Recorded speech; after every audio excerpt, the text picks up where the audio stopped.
Fahri, 25, pemuda miskin asal desa di Jawa Timur, hidup dari kerja serabutan demi menyambung hidup dan merawat ibunya yang sakit-sakitan. Nasibnya berubah drastis saat ia menolong Margaret Evans, 55, seorang janda kaya raya asal Amerika yang mengalami kecelakaan motor saat liburan di desanya. Margaret terkesan dengan ketulusan Fahri dan memutuskan tinggal lebih lama di desa tersebut. Perlahan, hubungan mereka tumbuh dari sekadar simpati menjadi cinta. Meski dihantam cibiran warga, dicemooh karena perbedaan usia dan budaya, keduanya bersikukuh mempertahankan cinta mereka. Namun badai sesungguhnya datang saat keluarga Margaret dari Amerika datang dan menyeret Fahri ke tengah tuduhan sebagai pemburu harta. Di saat yang sama, Sari, gadis desa yang diam-diam mencintai Fahri sejak kecil, memulai fitnah keji terhadap Margaret. Fahri kini berdiri di persimpangan, mempertahankan cinta yang dianggap tak wajar oleh semua orang, atau mundur demi harga diri dan martabat? Pagi itu, desa Sendang Wungu diselimuti kabut tipis. Matahari baru saja muncul dari balik perbukitan, menyinari sawah-sawah yang masih basah oleh embun. Suara ayam berkokok bercampur dengan derit gerobak kayu dan suara cangkul yang menghantam tanah basah.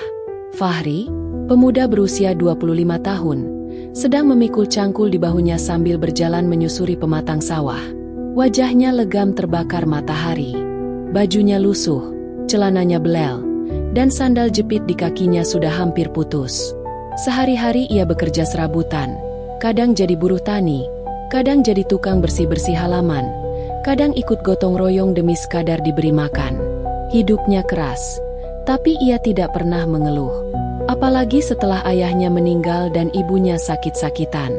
Ia satu-satunya tulang punggung keluarga. Pagi itu, seperti biasa, ia menuju sawah Pak Seno untuk mencangkul. Namun langkahnya terhenti ketika mendengar suara motor melaju kencang dari arah tikungan. Vroom! Braak! Fahri tersentak. Suara itu datang dari arah tikungan tajam di tepi sawah. Ia berlari secepat mungkin ke sumber suara. Debu masih beterbangan saat ia sampai di lokasi.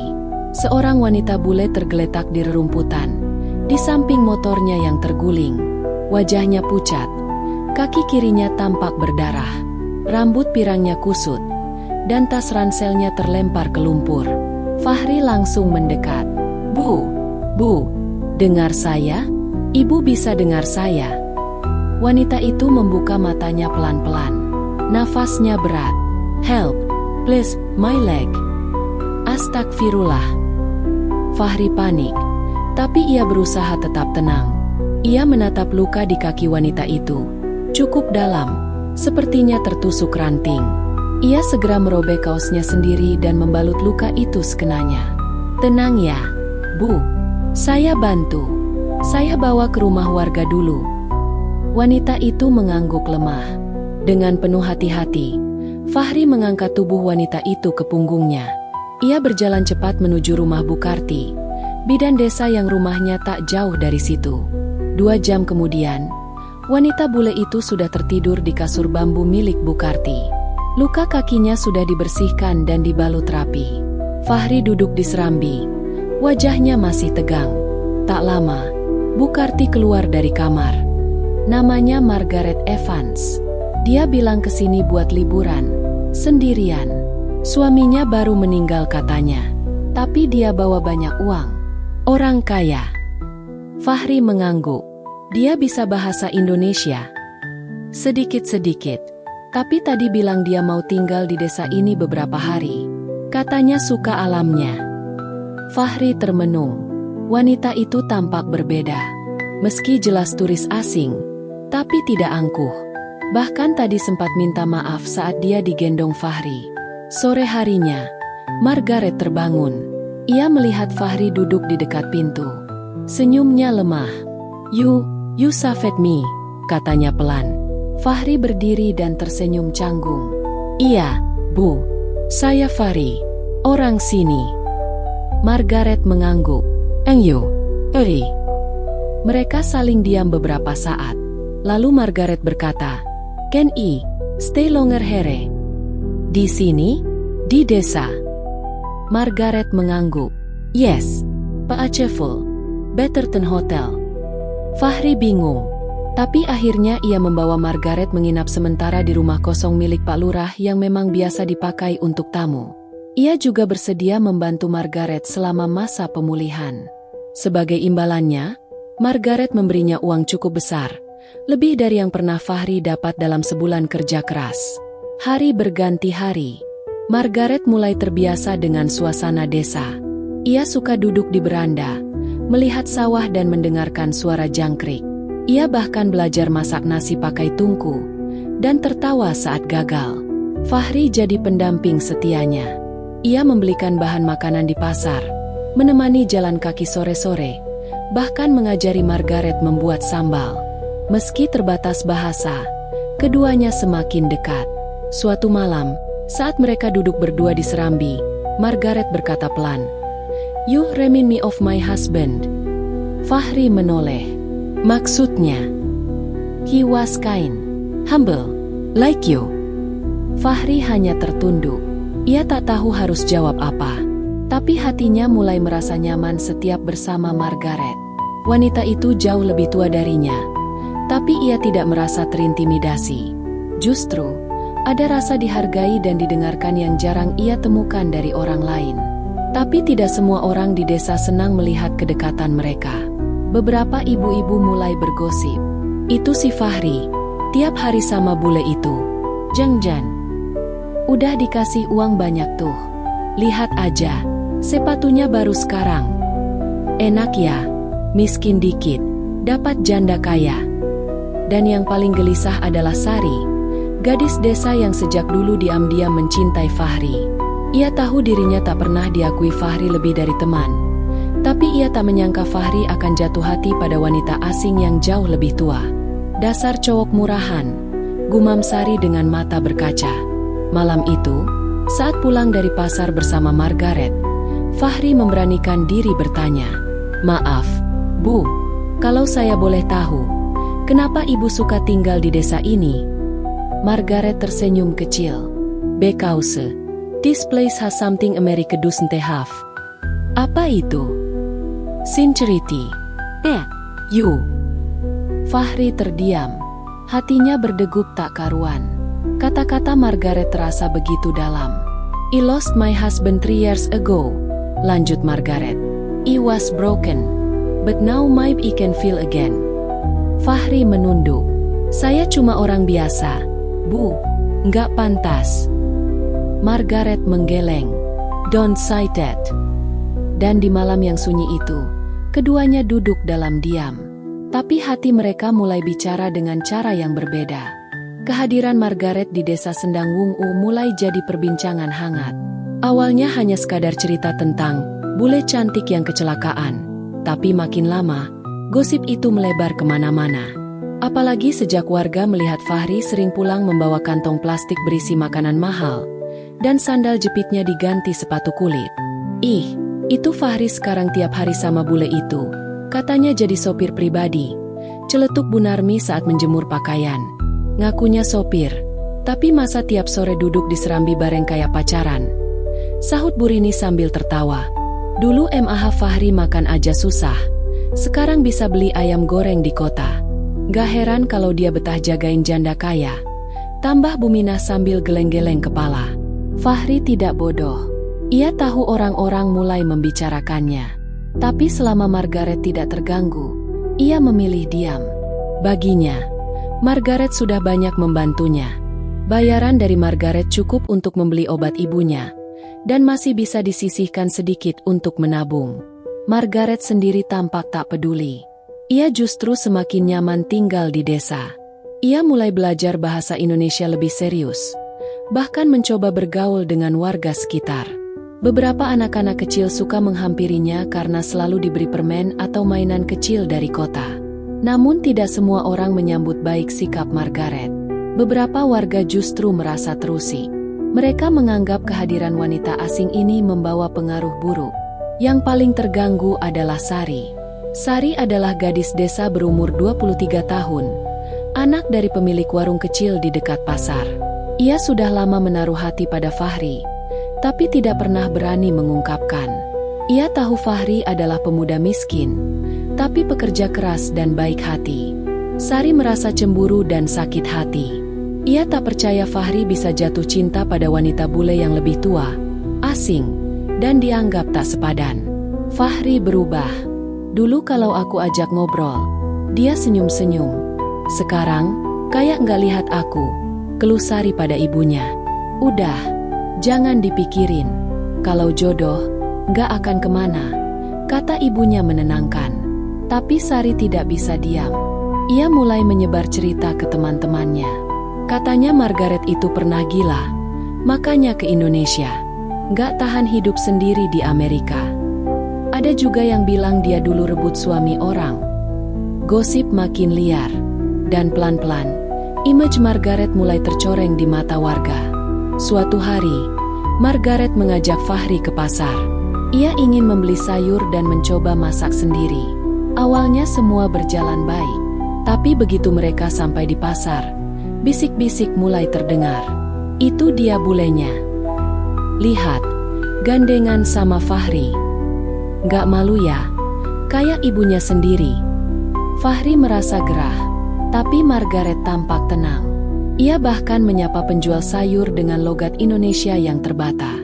Bu, beli tomat 5. Penjualnya tersenyum canggung, tapi tetap melayani. Namun tak jauh dari sana, Sari berdiri sambil menatap tajam ke arah mereka. Hatinya penuh amarah dan iri. Malam harinya, saat sedang duduk di beranda, Margaret bertanya pada Fahri, "Kenapa? People look at me like different." Fahri diam sejenak. Ia tidak tahu harus menjawab apa. Mereka belum terbiasa. Bu, bule tinggal di desa, apalagi sedekat ini dengan saya. Margaret menatap Fahri lama. You think I should leave? Fahri menggeleng cepat. Tidak, Bu. Ibu tidak salah. Cuma, orang-orang di sini kadang terlalu cepat menilai. Margaret menarik napas panjang. If I make things hard for you, maybe go. Fahri menunduk. Hatinya gelisah. Ia tidak ingin Margaret pergi. Tapi ia juga tahu, tekanan dari luar mulai meretakkan segalanya. Keesokan harinya, kabar baru muncul. Katanya bule itu mau beli tanah di belakang masjid buat bikin villa. Astagfirullah, jangan sampai. Kalau sampai turis-turis bule datang, nanti kampung kita rusak. Padahal Margaret sama sekali tidak pernah mengatakan hal itu. Tapi gosip sudah seperti api kecil yang menyambar jerami kering. Fahri dipanggil Pak RT. Fahri, saya minta kamu jaga sikap. Warga mulai resah. Mereka pikir kamu memanfaatkan situasi buat cari untung. Fahri hanya menunduk. Saya nggak pernah minta apa-apa. Pak, saya cuma bantu dia pulih. Ya, tapi kamu juga harus tahu tempat, jarak umur, budaya, semua itu dilihat warga. Jangan sampai kamu disebut cari muka.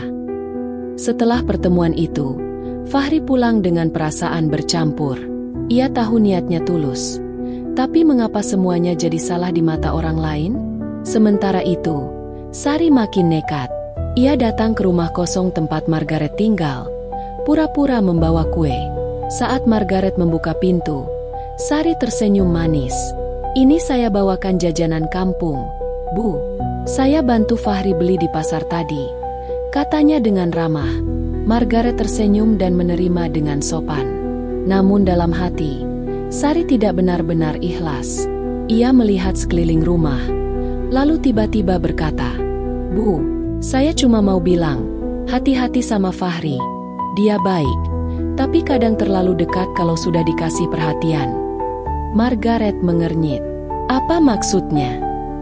Dia pernah dekat sama beberapa perempuan, Bu, tapi begitu sudah nggak dapat apa-apa, dia tinggal pergi. Sari tahu ia sedang memfitnah, tapi wajahnya tetap tenang. Margaret hanya terdiam, lalu mengangguk pelan. Thank you, I will remember. Sari pulang dengan senyum puas. Beberapa hari berikutnya, Margaret jadi lebih pendiam. Ia tak banyak bicara. Fahri merasakannya. Saat mereka duduk di bawah pohon mangga, Fahri bertanya, Bu, Ada yang mengganggu pikiran ibu. Margaret menatap langit. People Changi, I feel it. Fahri menatap Margaret dengan serius. Bu, saya tahu ini sulit, tapi saya di sini bukan karena uang.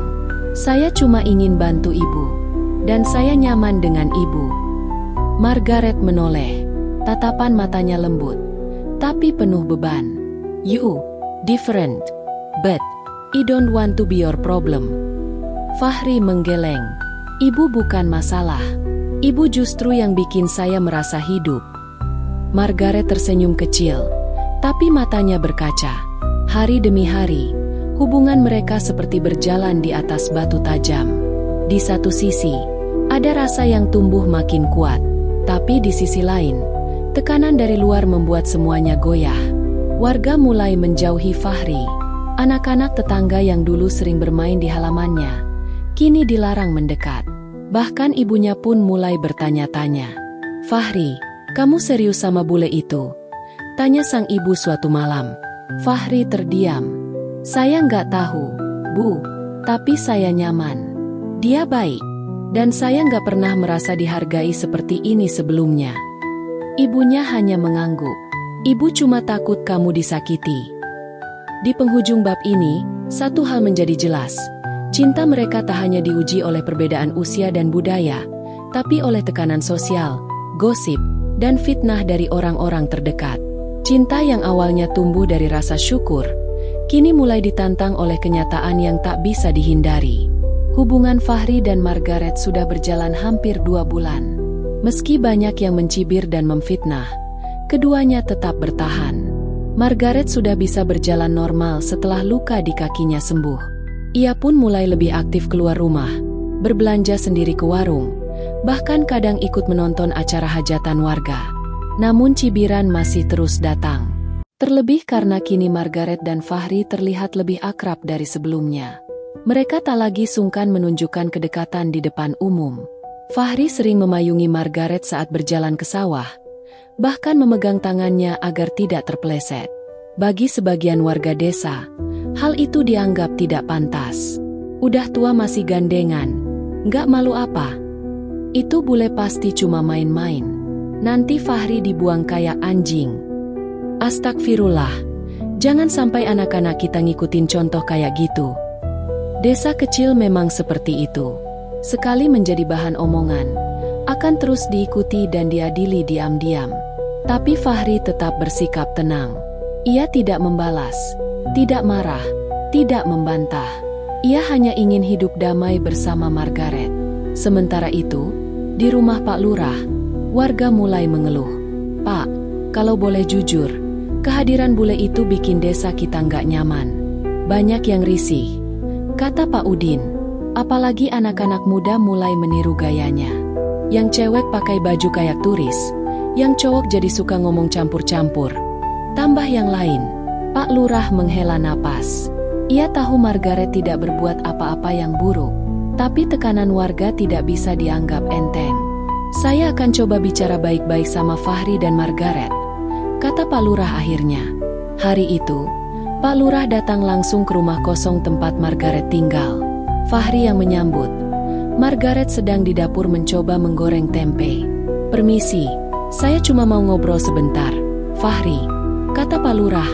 Fahri mengangguk dan mempersilakan duduk. Pak Lurah bicara pelan, hati-hati, tapi tetap tegas. Fahri, saya tahu kamu orang baik, tapi sekarang warga sudah mulai tidak nyaman. Mereka bilang, kedekatan kamu dengan Bu Margaret terlalu terbuka. Fahri hanya menunduk. Saya tidak pernah punya niat buruk, Pak. Saya cuma bantu dia karena dia sendiri di sini. Betul, saya percaya. Tapi kamu juga harus tahu, masyarakat kita belum siap dengan hal-hal yang beda seperti ini. Apalagi Margaret orang asing, lebih tua pula. Pak Lurah menghela napas. Saya cuma minta, tolong jaga jarak sedikit. Jangan terlalu terbuka di depan umum, supaya nggak ada masalah yang lebih besar nanti. Fahri mengangguk pelan. Baik, Pak. Malam itu, Fahri duduk bersama Margaret di serambi rumah. Udara malam sejuk, tapi hatinya panas. Ia memikirkan perkataan Pak Lurah. Margaret, yang sudah lebih lancar berbahasa Indonesia, menyadari perubahan sikap Fahri. "Kamu, kenapa diam?" tanyanya. Fahri ragu sejenak. Lalu ia berkata jujur, "Pak Lurah datang. Minta saya menjaga jarak sama ibu. Karena orang-orang mulai tidak nyaman." Margaret terdiam. Matanya menatap langit malam. Lalu ia berkata pelan, "Kamu malu sama saya?" Fahri menggeleng cepat. "Bukan, Bu. Bukan karena itu. Tapi, orang di sini belum terbiasa." Margaret menatap Fahri lekat-lekat. "Kalau kamu harus pilih, saya atau nama baikmu di desa ini, kamu pilih yang mana?" Pertanyaan itu menampar Fahri dalam diam. Ia tidak langsung menjawab. Tapi dalam hatinya, ia tahu jawabannya. "Saya belum bisa tinggalkan semuanya, Bu. Tapi saya juga nggak bisa bohong. Saya nyaman sama ibu. Saya sayang sama ibu." Margaret menunduk. Matanya berkaca. Tapi ia tersenyum. "Terima kasih kamu jujur." Hari-hari berikutnya, Fahri mencoba mengikuti saran Pak Lurah. Ia tetap datang membantu Margaret, tapi mulai menjaga jarak saat di luar rumah.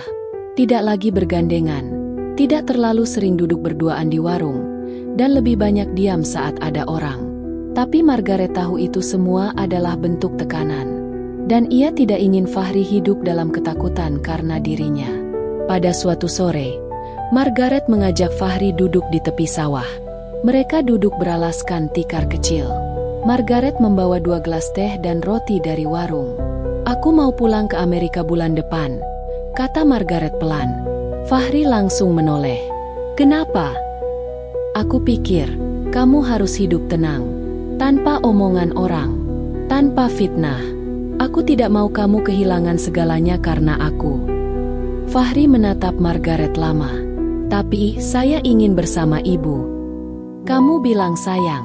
Tapi kamu juga bilang tidak bisa tinggalkan desa ini. Aku tidak bisa bawa kamu ke Amerika. Aku juga belum tahu apakah anak-anakku akan terima kamu." Margaret menghela napas. "Mungkin ini memang cinta yang indah, tapi sulit." Fahri diam. Pikirannya kacau. Ia merasa seperti ditinggalkan, padahal belum benar-benar memiliki. Di sisi lain, Sari merasa puas. Ia mendengar kabar Margaret akan pulang ke negaranya. Dalam hati, ia merasa menang. "Dasar bule aneh. Gak tahan juga sama desa kita," gumamnya. Namun hatinya tetap gelisah. Karena meski Margaret pergi, ia tahu bahwa Fahri tidak akan langsung berpaling padanya. Sari pun menyusun rencana. Ia akan mengambil kesempatan ini untuk mendekati Fahri kembali. Suatu sore, ia datang ke rumah Fahri membawa sayur. "Ini, aku bawain buat ibumu, Fahri. Dia suka sayur asem, kan?" Fahri tersenyum sopan. "Iya, terima kasih, Sar." Mereka sempat duduk dan ngobrol sebentar. Tapi jelas sekali, mata dan pikiran Fahri masih ke arah lain. Seminggu menjelang kepergian Margaret, ia dan Fahri duduk kembali di serambi. Margaret membawa 2 paspor. Satu miliknya, satu milik baru, atas nama Fahri. "Aku ingin kamu ikut," katanya singkat. Fahri terkejut. "Bu, aku tahu ini gila, tapi aku tidak ingin menyesal karena tidak mencoba. Aku bisa bantu urus visa. Tinggal di sana. Kita bisa mulai hidup baru." Fahri terdiam. Ia memandangi paspor itu. Dalam hatinya berkecamuk antara harapan dan ketakutan. Ia mencintai Margaret, tapi meninggalkan ibunya, tanah kelahirannya, dan menghadapi dunia asing, itu bukan keputusan mudah. "Aku nggak bisa langsung jawab sekarang, Bu," katanya akhirnya. Margaret tersenyum. "Aku tunggu sampai hari keberangkatan." Di akhir bab ini, Fahri berdiri di persimpangan paling rumit dalam hidupnya. Tetap tinggal di desa dan menghadapi fitnah demi fitnah, atau ikut Margaret meninggalkan semuanya demi cinta.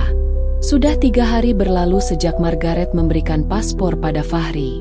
Dan sejak itu, Fahri seperti kehilangan arah. Ia bekerja seperti biasa, membantu ibunya, dan tetap datang menemani Margaret setiap sore, tapi pikirannya selalu sibuk. Satu sisi, ia ingin menerima tawaran Margaret untuk ikut ke Amerika. Di sisi lain, ia takut tak bisa beradaptasi, takut dianggap hanya mengejar kekayaan, dan yang paling berat, meninggalkan ibunya yang sakit-sakitan di kampung. Namun sebelum sempat ia membuat keputusan, badai besar datang tanpa peringatan. Pagi itu, sebuah mobil hitam berhenti tepat di depan rumah tempat Margaret tinggal. Warga desa langsung mengintip dari balik jendela dan pagar bambu. Dua orang turun dari mobil, seorang pria bule sekitar 30-an tahun, dan wanita muda yang wajahnya mirip Margaret. Mereka masuk tanpa basa-basi. Fahri yang saat itu sedang menyapu halaman langsung berdiri tegak. "Who are you?" tanya pria bule itu tajam. Margaret keluar dari dalam rumah dan langsung memeluk mereka. "This is James, my son. And this is Alisa, my daughter." Fahri tersenyum sopan dan mengangguk. "Saya Fahri." James tidak membalas. Ia hanya menatap dingin. Alisa pun hanya tersenyum tipis. "Mom, can we talk? Inside," kata James. Margaret mengangguk dan mengajak mereka masuk. Fahri tetap di luar, tapi dari jendela terbuka, ia bisa mendengar percakapan mereka. James bicara dalam nada tinggi. "What the hell are you doing here? Living with some random guy in a village?" "He saved my life," jawab Margaret tenang. "You gave him money. You let him into your life. You even made a passport for him? Are you crazy?" "James, please, it's not like that." "Oh, come on. He is obviously using you. Open your eyes. What do you think people say about you back in Ella? That mom went to Indonesia and fell in love with a guy 30 years younger." Margaret terdengar menahan napas.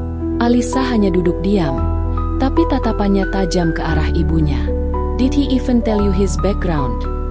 Lanjut James. "We check it. He did finish school. He had a fight with his previous employer. He even had a minor police report 3 years ago." Margaret terlihat terkejut. "What? That's not true. It's in the record. He was accused of theft, Mom." Fahri yang mendengar dari luar hanya bisa menggenggam erat sapunya. Ia tahu betul kejadian itu. Tuduhan mencuri sebuah mesin air di rumah majikan lamanya. Tapi ia tidak pernah mencuri. Ia hanya diminta mengangkut barang tanpa tahu bahwa itu ternyata milik orang lain. Polisi sempat memeriksa, tapi karena tidak ada bukti kuat, kasus itu tidak berlanjut. Tapi tetap saja, nama baiknya sudah tercoreng. Setelah percakapan tegang itu, Margaret keluar rumah. Wajahnya pucat. Ia menatap Fahri tanpa kata. Fahri menunduk. "Ibu sudah tahu semua, ya?" Margaret tidak menjawab, tapi air matanya jatuh pelan. "Kenapa ibu nggak tanya langsung ke saya?" kata Fahri lirih. "Aku tidak percaya mereka. Tapi aku juga tidak bisa mengabaikan semuanya begitu saja." Fahri mengangguk. Ia tidak marah. Ia paham Margaret sedang ditekan dari banyak sisi. Hari berikutnya, desa semakin ramai membicarakan kedatangan dua anak bule. Apalagi setelah beberapa warga melihat James dan Alisa bicara dengan Pak Lurah dan beberapa tokoh masyarakat. Katanya anaknya Margaret itu pengacara. Mereka mau bawa ibunya pulang paksa, kata Bu Narmi. Fahri bakal ditinggal. Tuh, kesian. Ya, udah ketahuan masa lalunya, sahut Bu Rini. Makanya, jangan kejar harta. Akhirnya ketahuan juga belangnya. Di warung, di musola, di pasar, nama Fahri kembali jadi bahan omongan. Malam itu, Margaret mendatangi rumah Fahri sendirian. Ia duduk di depan rumah, membawa sekotak makanan dan wajah yang lelah. "Aku cuma mau bicara," katanya. Fahri duduk di sampingnya. Hening cukup lama, sebelum akhirnya Margaret membuka suara. "Mereka memintaku pulang minggu ini." Fahri mengangguk pelan. "Aku masih ingin kamu ikut. Tapi aku tidak ingin kamu dibenci keluarga baruku." "Saya tahu saya bukan orang sempurna, Bu," kata Fahri lirih. "Saya pernah salah. Tapi saya nggak pernah berniat buruk ke ibu. Saya tulus. Aku tahu, tapi dunia mereka tidak seperti dunia di sini. Mereka keras, kejam. Tidak semua bisa menerima perbedaan seperti kita. Lalu Margaret menatap Fahri. Apa kamu masih mau ikut? Fahri menarik napas dalam-dalam. Ibu, saya nggak bisa ninggalin ibu saya. Dia sakit. Dan kalau saya pergi, dia sendiri. Saya nggak tega. Margaret menunduk. Aku mengerti. Lalu ia mengeluarkan amplop putih dari tasnya. Memberikannya pada Fahri. Ini untuk ibumu. Dan untuk kamu. Pakailah untuk hidup yang lebih baik. Fahri menolak. Saya nggak mau uang, Bu. Saya cuma mau ibu bahagia.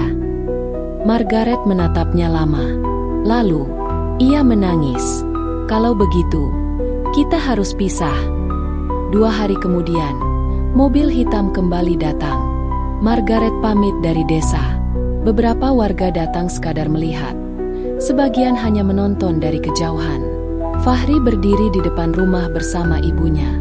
Ia tidak berkata apa-apa, hanya menatap Margaret yang berjalan pelan mendekatinya. Aku tidak tahu kapan bisa kembali, tapi aku harap kamu akan baik-baik saja. Fahri mengangguk. Ibu juga. Margaret memeluknya sekali, lalu masuk ke dalam mobil. Mobil melaju, meninggalkan jejak debu di jalan tanah desa. Fahri menatap kepergian itu tanpa air mata, tapi hatinya hancur dalam diam. Hari-hari setelah kepergian Margaret, desa kembali tenang, setidaknya di permukaan. Tapi bagi Fahri, hidupnya berubah. Ia kembali bekerja serabutan. Warga mulai sedikit melunak karena Margaret sudah pergi. Tapi bagi Fahri, hari-hari terasa hampa.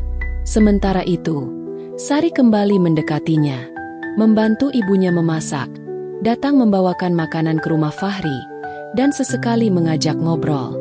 Namun Fahri tetap menjaga jarak. Hatinya belum bisa membuka diri. Bukan karena Sari tidak baik, tapi karena sebagian hatinya masih tertinggal di dalam mobil yang membawa Margaret pergi.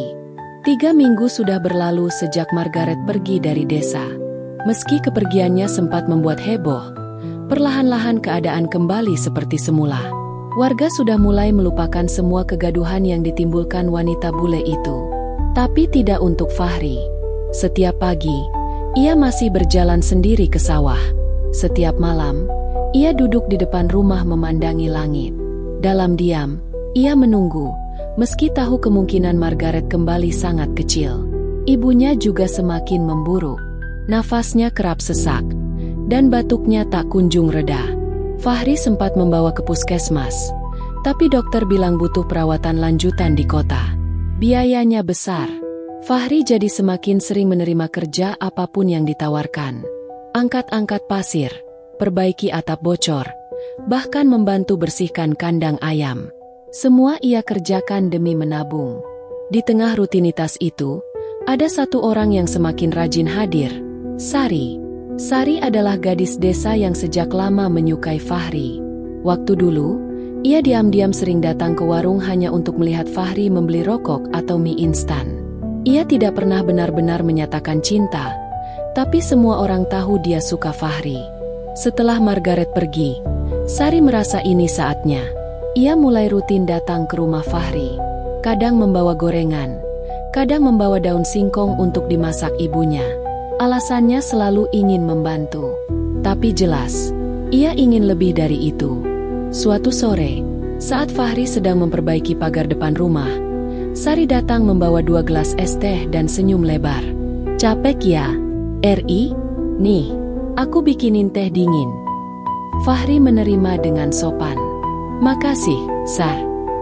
Sari duduk di bangku bambu di depan rumah. Kamu capek banget sekarang. Kayaknya kerja terus. Fahri mengangguk. Iya, ibu butuh pengobatan. Jadi harus kerja ekstra. Sari diam sebentar, lalu berkata pelan. Kalau kamu butuh bantuan, aku bisa kok. Serius? Fahri tersenyum. Nggak usah, Sar. Aku bisa urus sendiri. Sari menunduk, tapi dari sorot matanya, Ada rasa kecewa yang dalam. Beberapa hari kemudian, desas-desus baru mulai beredar di kampung. Katanya si Fahri udah pernah tidur sama bule itu ya? Astagfirullah, masa iya? Makanya Sari kesel. Masa Fahri masih mau sama perempuan tua? Udah pergi jauh pula. Fitnah itu makin liar. Entah siapa yang memulainya, tapi arah tudingan jelas. Sari. Saat satu malam Fahri sedang duduk di warung kopi, Pak Darto, tukang bangunan, mendekatinya dan berkata pelan, "Ri, kamu hati-hati sama Sari. Dia udah mulai ngomong macem-macem." Fahri menoleh. "Maksudnya, Pak?" "Dia bilang kamu itu kena pelet bule. Bahwa sejak Margaret datang, kampung ini jadi sepi rezeki. Panen gagal, ayam mati, air sumur surut." Fahri mengernyit. "Itu semua karena kemarau panjang, Pak. Bukan gara-gara siapa-siapa. Namanya juga orang kampung. Ri, kalau ada yang ngomporin, bisa makin gawat." Fahri hanya diam. Tapi malam itu, pikirannya penuh. Beberapa hari kemudian, puncaknya terjadi di acara kerja bakti desa. Semua warga diminta datang untuk membersihkan saluran irigasi. Fahri datang seperti biasa, membawa cangkul. Saat sedang bekerja, tiba-tiba suara tinggi terdengar dari kejauhan. Sari berdiri dengan wajah marah, menunjuk Fahri. "Ngapain kamu masih datang ke sini, Fahri?" Semua orang menoleh.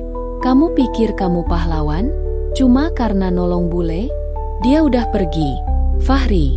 Dia tinggalin kamu karena tahu kamu cuma numpang hidup." Fahri berdiri terpaku. Warga mulai bisik-bisik. "Udah cukup, Sar," kata Fahri pelan. "Belum cukup. Aku ini yang dari dulu suka kamu. Aku yang setia di sini.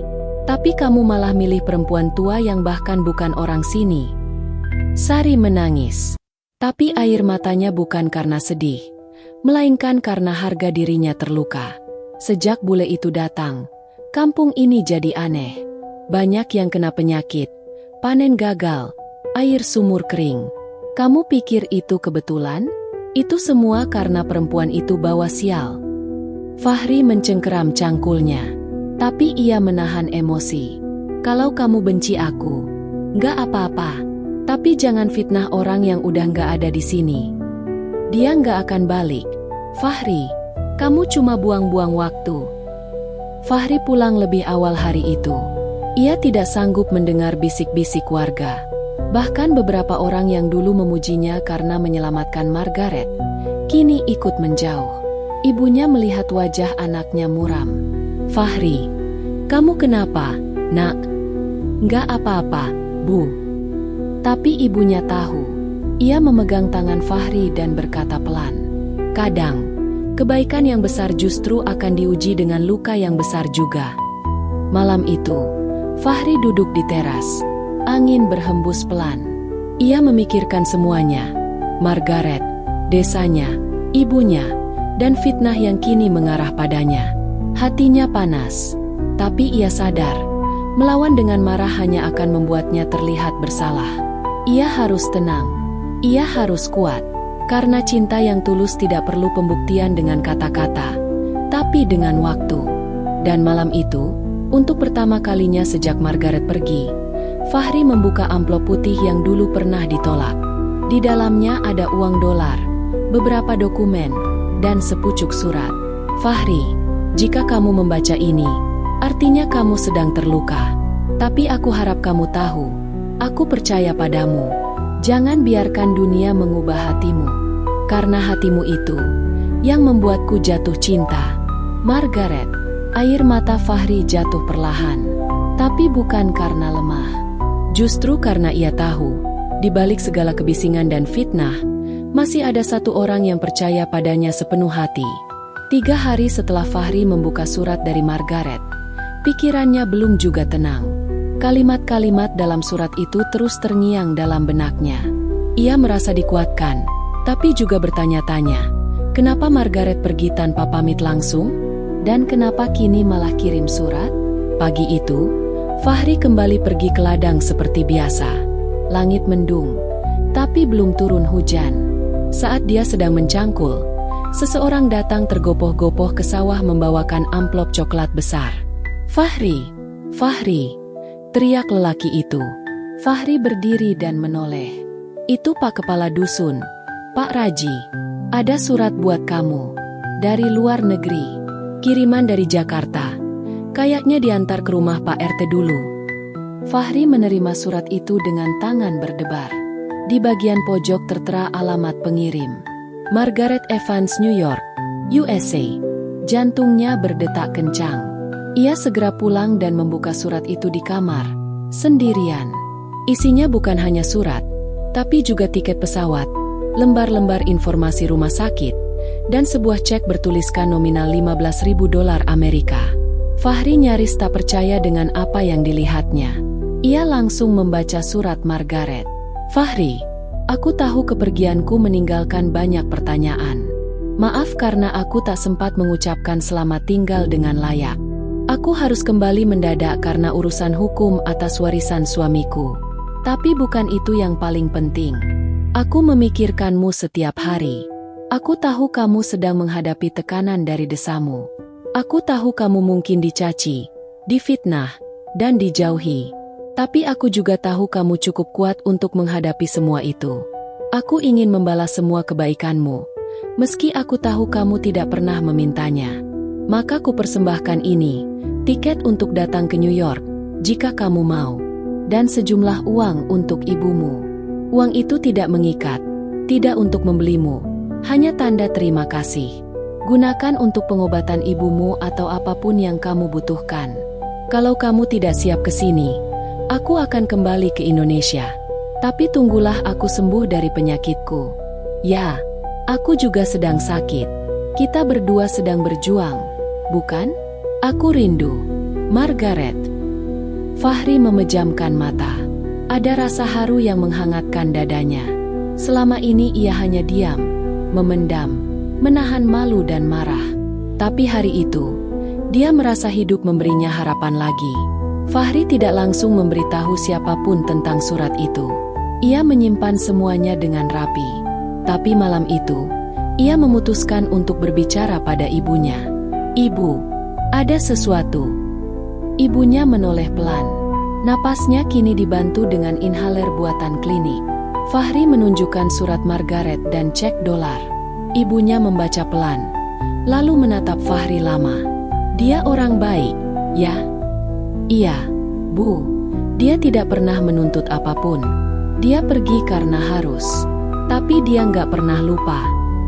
Ibunya mengangguk, lalu tersenyum kecil. "Kalau dia memang tulus, dan kamu juga tulus, kejar. Tapi orang kampung masih ngegosip, Bu. Biarin. Waktu akan menjawab semua. Orang bisa bohong, tapi waktu nggak bisa." Keesokan harinya, Fahri ke klinik dan membayar penuh biaya rujukan rumah sakit untuk ibunya. Petugas klinik sampai bingung dari mana Fahri punya uang sebanyak itu. "Dari rejeki," jawab Fahri singkat. Tapi seperti biasa, kabar cepat menyebar. Baru 2 jam kemudian, warga desa sudah bergosip lagi. Fahri dapat uang dari mana? Jangan-jangan benar dia disuplai bule itu. Astaga, laki-laki dipiara perempuan. Udah gitu, anak itu masih sok-sokan nyangkul tiap pagi. Sok rendah hati.